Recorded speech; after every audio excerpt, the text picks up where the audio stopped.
tonight. I could care less about people saying they don't like Donald Trump's tone, okay? We need a true leader in this country. Donald Trump being catapulted by white grievance. But what exactly is that? Talking Points will explain. Our growing engagement with Cuba is guided by one overarching goal: improving the lives of our people, both Cubans and Americans.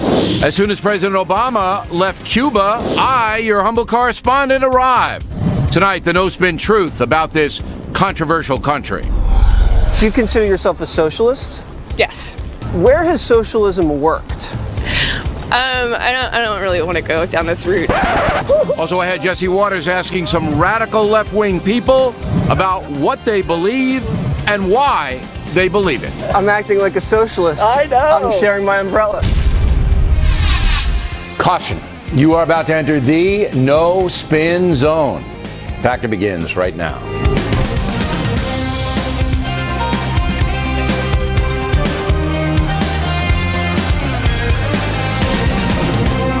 Hi, I'm Bill O'Reilly. Thanks for watching us tonight. White grievance and the Republican Party. That is the subject of this evening's Talking Points memo. All the polls say the same thing. Donald Trump's rise is being fueled largely by white men who are both angry and furiously angry with both political parties. At this point, 47% of Republican women say they will not vote for Donald Trump, according to a Wall Street Journal NBC poll. So it's the guys who have catapulted the candidate to the top of the Republican primary pack. According to the Washington Post, Donald Trump's favored by 50% of Republican voters who make less than $50,000 a year, most of them men. Also, Mr. Trump is supported by just 32% of Republicans who have college degrees, according to polling from 20 Republican primary states. So you can see that Trump's support is largely coming from working-class white men who feel aggrieved. Now, we've seen this before in America. The black grievance industry is a powerful force. That group sells the notion that most problems in the African-American precincts are caused by white people and historical oppression. While the media gives that view a lot of attention, most African Americans themselves reject the propaganda.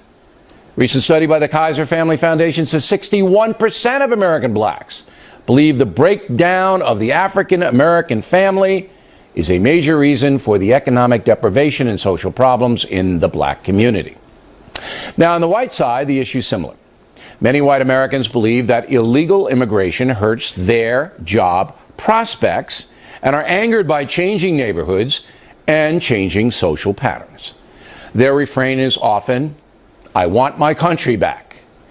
These voters are tired of seeing welfare doled out to people who are not motivated to succeed or even American citizens. They are angry that terrorism is not being contained. They see the Republican Party as largely cowardly in the face of political correctness. The white grievance crew also believes they are being oppressed economically and that nobody is looking out for them. Enter Donald Trump, who vividly reflects that anger and who's criticized his own party for being weak. Now, both the black and the white grievance movements have some legitimate points. There's no question that in poor black neighborhoods, schools are generally deficient because the property tax base which supports the schools is low. So poor black kids are not being educated as well as affluent children. That's true. On the white side, here's a very simple example. The Republican Party did not get behind case law, which would have harshly punished illegal alien felons who defy deportation. While GOP senators like Grassley, McCain, and Cruz did actively try to get case law passed, the Senate Majority Leader, Mitch McConnell, did not.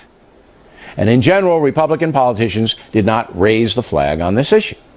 I mean, when you control both houses of Congress, as the Republicans do, and you cannot get a just law like Kate's law passed, there's a serious problem.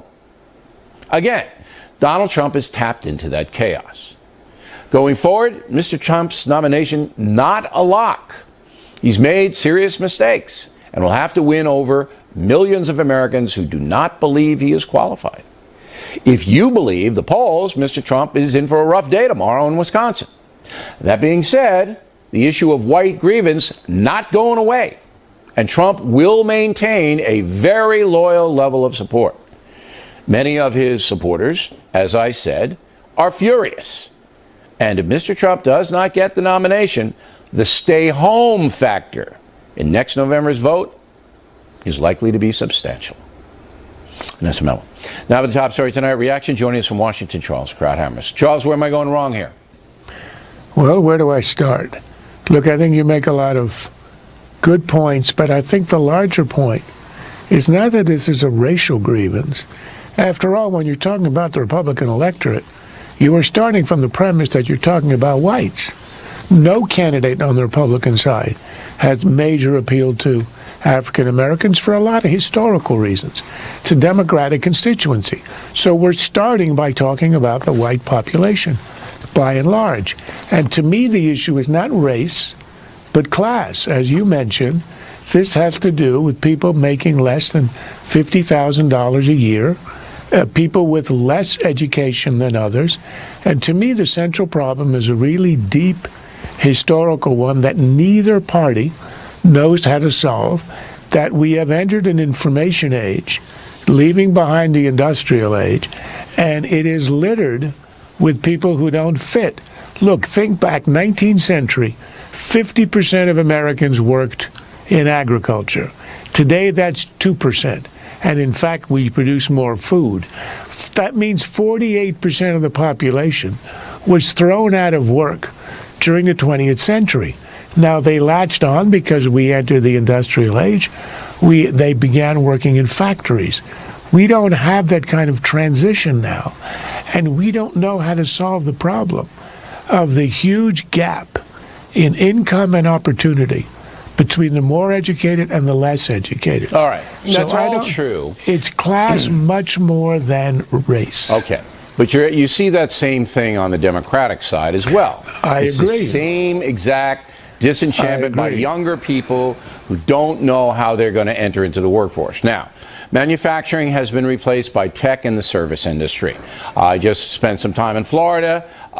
If you want a job and you move to the Sunshine State and you're hardworking and efficient, you will make a decent living.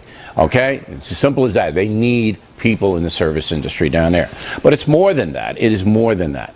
The Trump supporter, and I'm telling you, it's driven by white men because women, as you know, in all the polls, they're not warming up to Donald Trump. And if next time I talk to him, I'm going to say, do you have a strategy to win women back? But the white man, he not only sees an economic threat, all right, he sees a social threat. And the social threat is that neighborhoods are changing, colors are changing. Press 1 if you want English, press 2 if you want Spanish. This infuriates people, rightly or wrongly.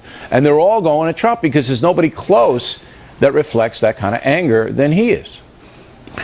Look, I don't disagree that part of the appeal has to do with fear of the other.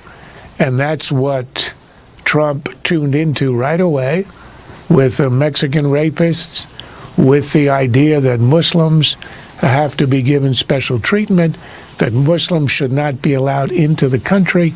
I think this is exploiting fear. I don't think that these are as huge a problem as Trump has made them out to be. This is, you're right, this is a resentment felt, right, but it's been amplified by a candidate who knows how to exploit them. And I think that's absolutely true. But final question is, you have the white man base that is sticking with Trump. It doesn't matter what he says about Cruz's wife. It doesn't matter what he says about abortion. It doesn't matter. They're in. Are there enough of them? Are there enough of them to win the general election? Yes or no? No. And that's why I think if he becomes a nominee, he will face a catastrophic result that will make the Barry Goldwater campaign look like a roaring success. Now, he believes he can mobilize new voters. He can take Democrats who are kind of socially conservative over to him. You don't believe any of that? If you're going to lose, and look at the favorability numbers that we know, these are from the latest polls, 80% of young people, you lose. 80% of 75% of women, you lose. But he's going to change his demeanor once he has the nomination. He's going to change. Come on.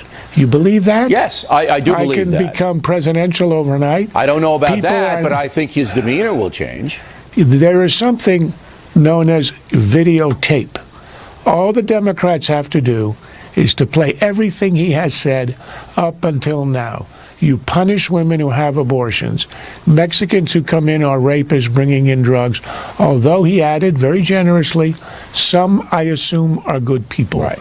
Look, you don't overcome that in this age and pretend it never happened. All right, now we're going to hold Charles over again against his will. We do that every week. We'll talk about Hillary Clinton's abortion comments, which are very controversial. And later, last week I was in Cuba. I will tell you exactly what is going on there. The Factor's coming right back. Washington. Over the weekend, Hillary Clinton said this about abortion. When or if does an unborn child have constitutional rights? Well, under our laws currently, that is not something that exists. The unborn person doesn't have constitutional rights. Now, that doesn't mean that we don't do everything we possibly can in the vast majority of instances to, help a mother who is carrying a child and wants to make sure that child will be healthy. So the unborn person description has raised some controversy. Roe v. Wade says that unborn are not persons, right?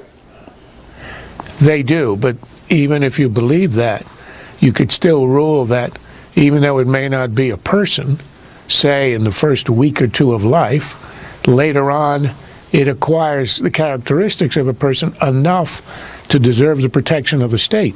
You can argue that a 48-cell blastocyst at the beginning does not have the valence, the value, and the protection of the state, but that you have an 8-month-old fetus, 8 months, 3 weeks, let's say, in partial birth abortion, and even though you may not say that it is the equivalent of a person, it surely is close enough that you don't treat it like an appendix, like a piece of tissue. The unborn person description seems to be accurate no matter what, because that person is going to be born, unless the pregnancy is interrupted violently. Yeah. And so you're quibbling. But the anger from the abortionists, the pro-abortion people, about Hillary Clinton saying unborn, that's what ignited this whole thing. Well, that's true. For her, given her beliefs, her advocacies, and her constituency, that is a huge slip. I do think it's a slip. She was responding to a question. In the question, you heard the word unborn child. So she was just sort of repeating that without reflecting how that offends her constituency. But I think it does reflect something larger, that even the people who are pro-choice, they are queasy. They know, perhaps they're not bothered by early abortions, but surely they know that, say, third trimester. They don't care. Not all of them. But the Planned Parenthood lobbyists and the real militants couldn't care less. I'm talking about ordinary Americans. Let me ask you, because who may be pro-choice, they may have qualms. Ordinary and that's Americans what she tapped who don't into. have an agenda, I agree. Now, you're a secularist, okay? But where is it in the Constitution that if you are a religious person, no matter what faith, and you believe that upon conception, there is a soul, all right, that is in the cell mass, as you put it. And that soul to you, all right, is something that has to be protected, all right? All life is sacred, Judeo-Christian tradition. Where is it in the Constitution that the government can then abuse that philosophy and say no, and give animals more protection than the unborn? Where is that? The Constitution doesn't have anything to say about the personhood of an unborn child. That's the mistake of Roe v. Wade. Yeah. We should never have tampered and made this a constitutional issue. Even Ruth Bader Ginsburg said, long before she went up on the court, that Roe interrupted the natural progression, the changes that were happening in the country, you remember and I do, that state after state where they were liberalizing their laws to accommodate the mixed belief of a country that cannot decide the issue decisively or not about the ensoulment, if you like, of a 2-week-old blastocyst. So as long as you have a country divided on that, that's a fundamental question of belief. What you do in a rational democracy, just about every other in the West, you work it out through the politics of it. State by state, you have the arguments, and then the loser in the debate at least has a sense that he had a shot, that he had a legitimate I input. agree that it should be reflection of the community so values. when you ask me what does the Constitution say, the answer is it says nothing. All right. But I think the founders would be shocked that animals get more protection than the unborn in this country. Charles Gradham. Directly ahead, my trip to Cuba last week. I'll tell you what's really going on there. Then later, the Trump campaign very angry with critics of the candidate. Newt Gingrich will analyze that up ahead. Spin Zone goes to Cuba. That's where I was for part of last week. And I want to tell Bernie Sanders and the millions who are voting for him what I saw. Quickly following President Obama and the Rolling Stones, I arrived in Cuba shortly after the anti-government demonstrations in Havana. But few in Cuba even knew this happened. The Cubans I spoke with denied anything took place. There was a complete news blackout on the island, which is the largest in the Caribbean. All dissent is kept hidden by the government, which controls nearly all mass communication. So nobody even knew that happened over there. Simply put, Cuba is a police state. Our guide told us the country's not communist, but socialist. The triumph of the revolution, as he put it, assures the people of equal treatment, no income inequality there. That's because after 57 years of Fidel and Raul Castro, there isn't any income to speak of. Almost 75% of all Cuban workers are paid by the enormous central government. Salaries average, ready? About $24 a month. That's right, $24 a month. Since no one could live on that, an underground economy rules. Doesn't help much. Most Cubans are desperately poor. Many don't have air conditioning in a very torrid place. Buildings are crumbling. Staples like toilet paper in very short supply. The Cubans themselves realize things are bad, but point to free education and health care, which they get. But what's the point of being educated where the government controls what you get paid, which is next to nothing? Here's how bad it really is. Most everywhere in the world, working people want American dollars and tips. That's almost universal. Not in Cuba. That's because when Cubans go to the banks to exchange the dollars you may give them, they have to show ID, and their names are put in a computer and reported to the authorities. Muy malo. Very bad. That's the kind of control the Castro brothers have imposed. My crew and I stayed about 2 hours outside Havana because I wanted to see some of the countryside. The hotel Il Paradisus caters to tourists, mostly Canadian and European. Generally, the Cuban people are very nice, but the hotel was a disaster. Picture this, room rates as high as luxury hotels in Miami. But the comparison ends there. Maybe you get your room cleaned. Maybe not. Hot water in the shower? No, unless you figure out the trick. You have to run the hot water in the sink simultaneously. Then you get clean without getting hypothermia. Towels? Very hard to get. Face cloths? Nope. A bellman to take you to your room? Forget it. The food was okay. And that's a top-of-the-line Cuban hotel, not a youth hostel. Here's the end game. The Castro brothers control everything. They're backed by the military, which siphons off much of the money tourists like me spent, enriching the officer corps. They live great. The regular folks are beaten down, fearful, many indoctrinated. Yes, some support the police state, no doubt about it. But others seethe under the crushing poverty. Socialism never works, and Bernie Sanders needs to go to Cuba and take witness. There's no incentive to succeed in Cuba because material success is a sin. Not that God is encouraged, he's not. The big hero whose face is seen everywhere in Cuba is Che Guevara, a stone-cold killer. No pictures of Fidel and Raul in public because the communist regime forbids idolatry of the living. Thus, Che, who died at age 39, is the icon of the revolution.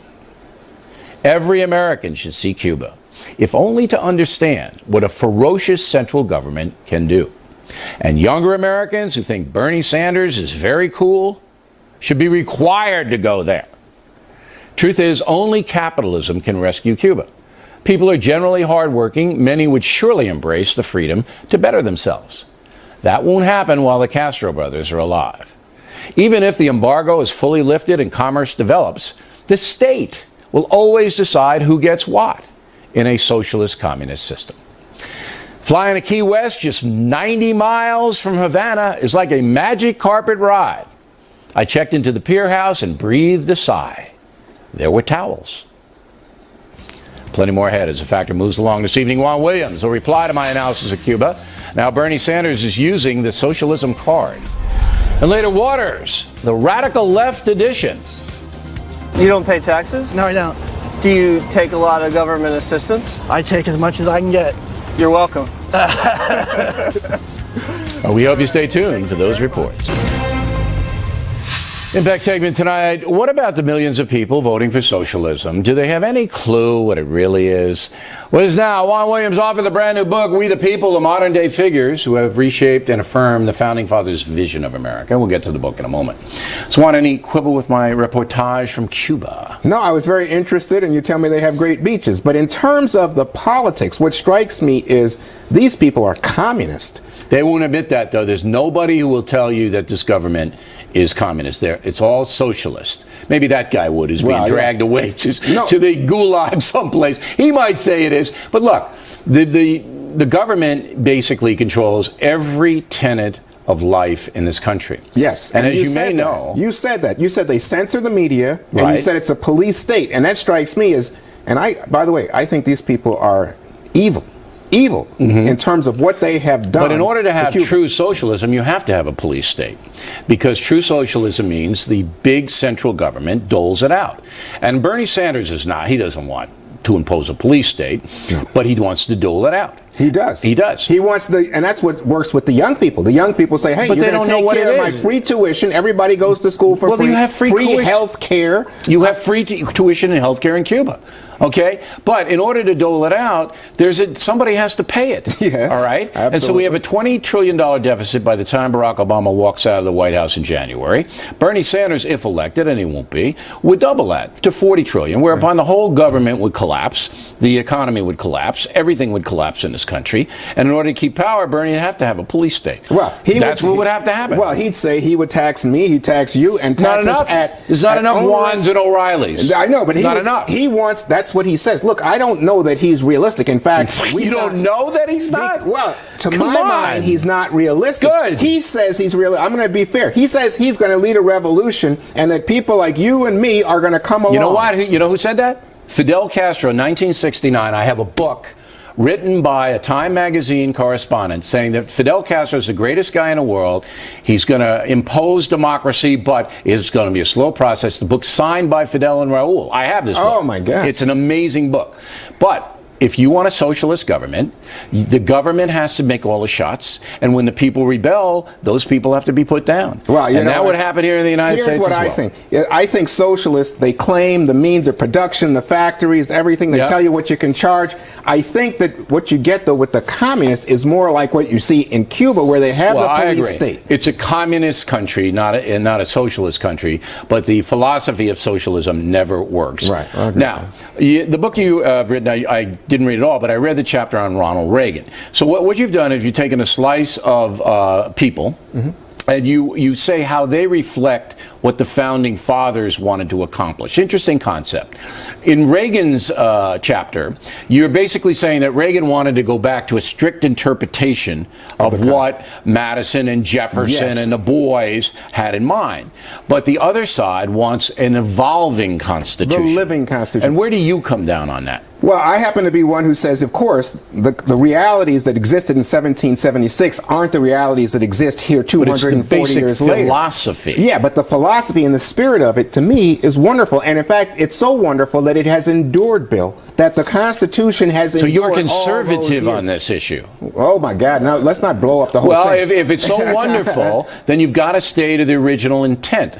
I mean, I understand that the issues are different, but the intent is let the people compete. Yes. Let the people pursue happiness without that stupid big government. Without, in this case, unelected judges. Now, what you see is that Reagan, Ed Meese did a terrific job of saying, get back, get away from smaller government. Right. But if you're talking to me as a black person, I'd say, well, of course, black people were only three-fifths humans in the Constitution. Of course, you had to have changes, and we've had changes all along. So we've got a new Mount Rushmore. Let me plug your book. Shut up. All right. The book is We the People, Juan Williams, everybody. When we come right back, the Trump campaign very angry about its critics. Newt Gingrich, some thoughts. Then Waters frolicking with the far left, moments away.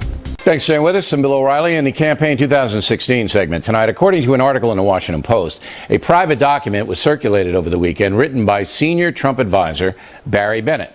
In that memo, Bennett blames the media for hammering Mr. Trump last week. Joining us now from Washington, Newt Gingrich. So first of all, is there any difference between the media attacking Trump and when you were speaker, you getting hammered? Any difference? No. Look, it's the nature of the system, first of all, made 5 or 10 times harder if you're a conservative. But no conservative should run for office and think that the news media is going to be anywhere close to fair. That's delusional.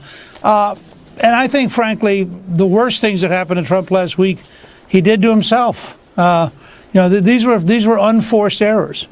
So you didn't see an unfairness? I mean, the memo written by Mr. Bennett and basically says it's over the top. They're just crushing him. And then, interestingly enough, Bennett cites some tracking polls that shows that Trump's popularity actually increased last week. Now, we don't know the validity of that. But you say, I just want to be clear on this, that you didn't think it was unfair last week for the media to be hammering Trump every day. Look, I think if you're a conservative, particularly if you're the front runner, and particularly if you're a very aggressive, noisy conservative, you got to expect them. They're not your friends, Chris. No, I know that. Chris Matthews is his mortal enemy. Chris Matthews is. Well, why do you think Trump goes on that show then? Well, I was surprised to see him in there, but he's been doing MSNBC more than he's been doing Fox lately. Yeah, well, it's a little hard to understand, frankly.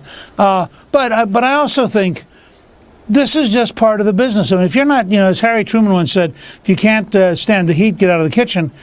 This is part of the process of running for president. It's part of the process of being a conservative in America, and you need to buckle down and just hammer away at it. Okay, but I think and I said this before, I think the vilification of Donald Trump is far more than it would be if it were just Ted Cruz or it was Mitt Romney or John McCain. Look, it's really personal with the press against Trump. Of course. Donald Trump is the greatest threat to the establishment in my lifetime.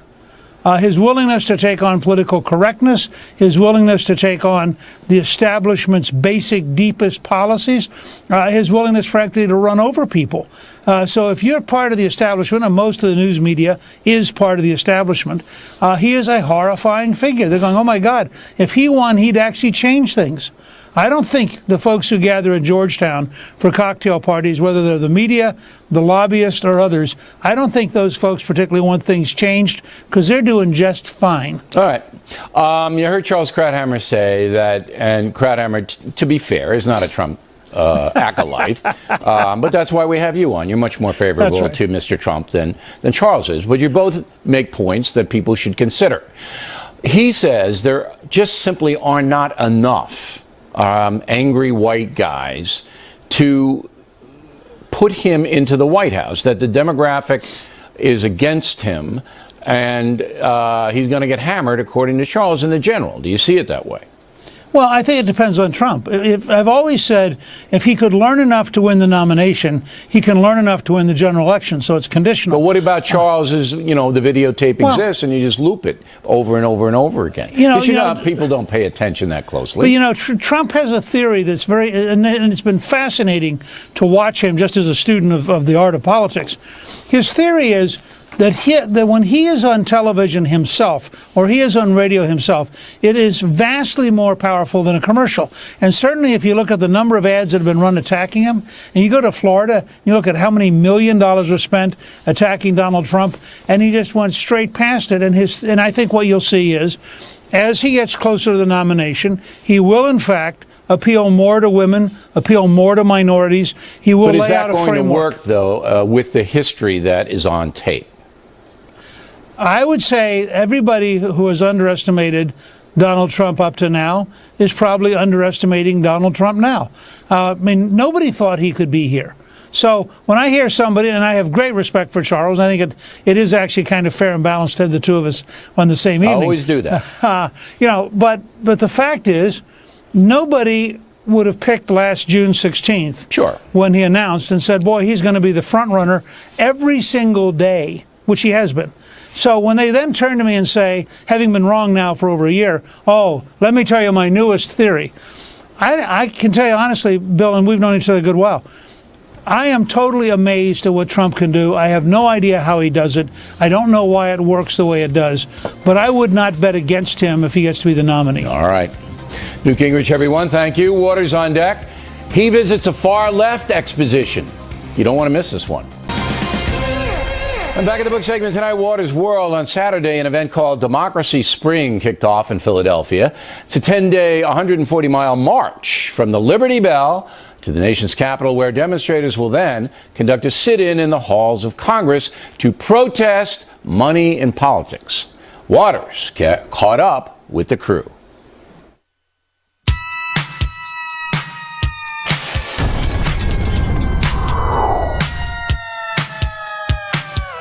So what are you up to today? I'm here to rev up the revolution. What's so funny? We're trying to get money out of politics so that way corporations cannot buy our politicians anymore. What are you going to do when you're in D.C.? Then we're going to say that we're not leaving until lawmakers have come to their senses. I came all the way from Oregon. Well, you flew to Philly to walk to D.C. Yeah. It's a big carbon footprint. Well, it is. What route are you taking to D.C.? No idea. I thought the left likes public transportation. Why don't you guys take the train? Please sit down, make yourself comfortable. Do your parents know you're doing this? Don't you tell Mom! I sent my dad a text before I left, so he hasn't replied yet. So you're going to wait in Congress until you get arrested? Yes. Isn't that what most congressmen do? Where are you going to sleep during the march? Wherever they let me sleep. Teepee? What are your sleeping arrangements when you're marching? Basically kind of wing it as far as that goes. Are you single? Yeah. You might find your significant other here. She could be out here right now. She or he. I'm totally irresistible to gay guys. Do you consider me an illegal immigrant? If you're non-native, you're illegal. You don't belong here. Me? You should all go back to Europe or become one of us. Lighten up, Francis. Would you consider yourself a capitalist? I'm more of a capitalist. A little bit capitalist, a little bit socialist, whatever works. Socialism isn't the worst thing in the world. Socialism's great until you run out of other people's money. Where has socialism worked? I couldn't tell you exactly. Do you take a lot of government assistance? I take as much as I can get. You're welcome. What do you do for a living? I am a general manager at Subway. So you're against corporations, but you work for a corporation? I do. That wasn't a question. When I'm being told who to vote for through the money in politics, I don't feel equal. So you must like Trump because he's not taking any corporate money. You know. What would you like to see the taxes raised to on the wealthy? Well, Bernie has the highest tax bracket right now at 52%. Under $250,000, the tax bracket's going to stay the same. Nerd alert! What leaders do you admire the most? I think Jimmy Carter was pretty good. I think we've kind of gone downhill since there. I like what Germany does with their economy is really strong. Being like Germany kind of makes me nervous, though. He's wearing a German helmet. Denmark, Norway, Finland, France, Germany, on and on. If those countries are so great, then why do they need our help defeating the Nazis? Good question. What nations do you really admire besides this country? Russia. I don't want to hear this. I do like Karl Marx because he had ideas and he wasn't afraid to express them. Marx's ideas led to a lot of death. Yes, they did. Which leaders do you really look up to? Huge fan of Elizabeth Warren. Oh, hell no. Anything you want to tell Bill? He should not move to Ireland when we elect Senator Sanders because even though we're on the left, we still love him. I'm Waters, and this is my world. Okay.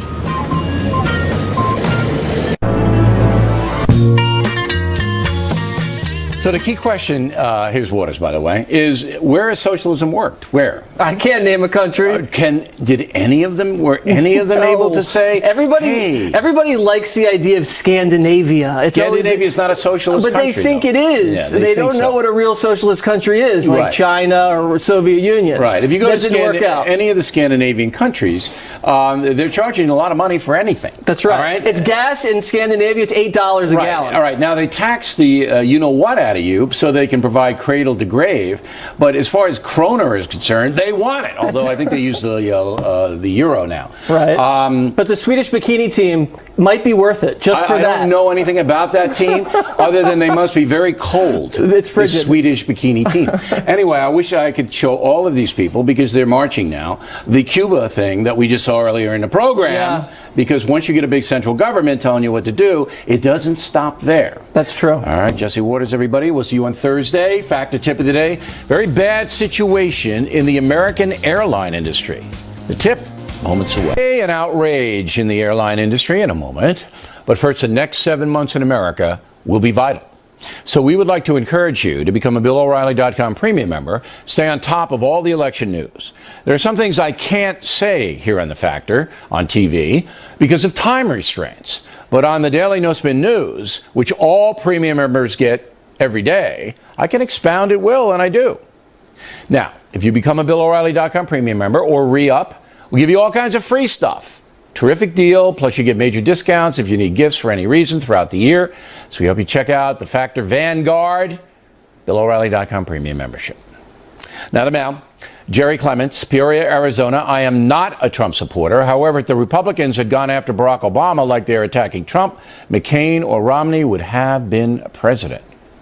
Sandy Northcutt, Marana, Arizona. I don't care about gotcha questions from the press. I don't care about the wives of candidates. What I do care about is stopping terror attacks and slowing illegal immigration. If reporters, including you, Bill, would stop all the hyping and talk about issues, the country might just pull together. Now, we've avoided much of the tabloid stuff here on The Factor, Sandy. You can look that up. But what a candidate does and says is news, especially if it is inflammatory or brilliant. Unfortunately, we see far more craziness than brilliance. That's not the fault of the media. David Self, Huntsville, Alabama. Bill, love how you show both perspectives on your coverage of Donald Trump. Some think you support him, others that you are unfair to the man. That's because they're practicing tribalism. You're either for or against. Excellent analysis, Dave. Way to go. Mike Bennett, Somerville, Georgia, just finished Killing Reagan. I chose the book as my gift for becoming a premium member. Like your reporting, Bill, the book is a no-spin look at Mr. Reagan and confirms my opinion that he was a great president. Well, I'm glad you liked the book, Mike. On BillO'Reilly.com, we are offering Killing Reagan and one other killing book in a boxed set, special price. And you get a free copy of the Constitution to boot. Stephen Price, Walnut, California. O'Reilly, my daughter and I recently saw you and Miller in Los Angeles. I never knew you were such a wild and crazy guy. With apologies to Steve Martin, I have to keep up with Miller, Steve. We have upcoming shows in Fairfax, Virginia on May 7th. Mohegan Sun, June 18th. That's a special Father's Day matinee. Night show sold out. Then in September, we'll be in Reno, Nevada, Denver, Colorado, October, Atlanta, Biloxi, Mississippi. Tickets going fast.